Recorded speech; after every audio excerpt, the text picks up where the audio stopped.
Ассалаумағалейкум бәршеге. Бүгін 17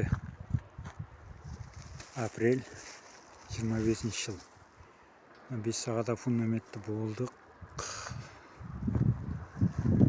4 апрель күні қиып болдық. Енді мына кладовка сыбалды. Одан мына мүйші мына туалетті құрып берді. Бүгін 17 апрель 25 март.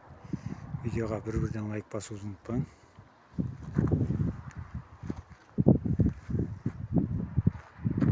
Қаласында өргізетін ерікшіңіз болса, бір этаж, екі этаж жайларыңыз болса, телефон нөмір жазып қоямын, хабарласа берсеңіз болады.